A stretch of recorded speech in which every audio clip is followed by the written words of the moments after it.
Welcome back. The federal government's remote work response has included some of the same elements as private sector companies, but some of the policies and some results are very different. John Kamensky, Senior Fellow at the IBM Center for the Business of Government. John, thanks very much for coming on the program. You and some of your colleagues at the center have been writing about what's going on and what managers should be doing moving forward. Titles, Distance Work Arrangements, The Workplace, The Futures Now. And one chapter in this, you write about 6 challenges managers of remote teams must master with your colleague, Michaela Drust. I want to focus on 2 of those in the time that we have. One of them is ensuring there's tech equity within the team. What do people need to make sure they're doing management-wise about tech equity? Well, one of the things that we've learned in our research is that it's really important that you have the technologies that's needed.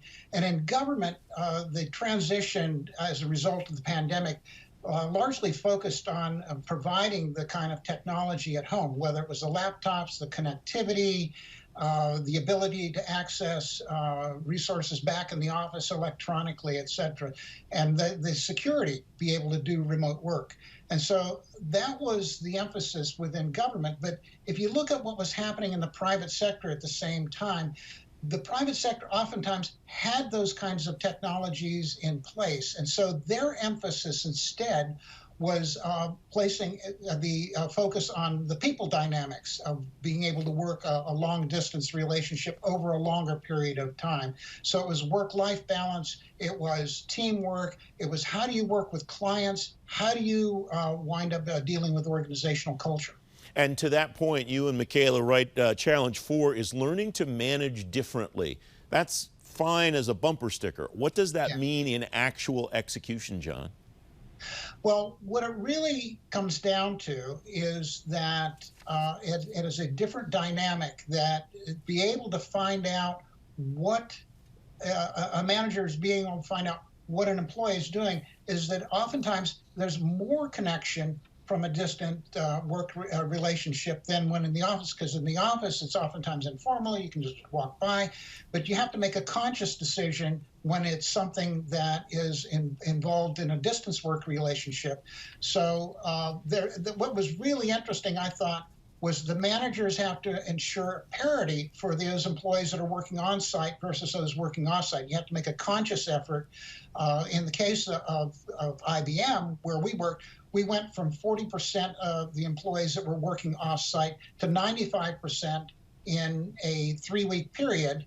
And that was a big change for a lot of people that are like myself, that had always worked in the office. And so the managers have to be much more conscious about managing as opposed to merely just walking by and waving hi. You make a point, you ask a question in this work to that end. Will the implicit expectation be office first or distance first? I know that you asked that as a rhetorical question in this piece, but I wonder, John, what you think the actual answer to that question is. Well, what's happened that I think has been very interesting is that this whole shift over the past 7 or 8 months is going to result long-term in more of a split between in-office and at-home, that employees not only want to do this, but the managers now feel much more confident that employees can be productive. In fact, some agencies found their productivity went up after the distance work arrangement went.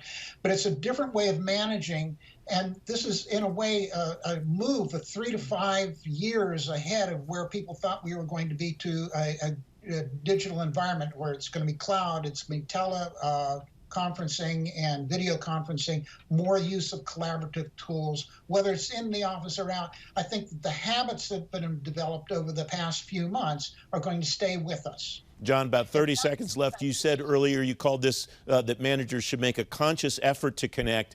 The other word that comes to mind to me is intentional. Is that what you're talking about here? Yes. And the thing that I thought was interesting is the Deputy Chief of Staff of the Air Force has already declared that 40% of their civilian workforce is going to continue working in distance arrangements after the pandemic is over. John Kamensky of the IBM Center for the Business of Government. Great to see you, my friend. Thank you. Thank you. Take care.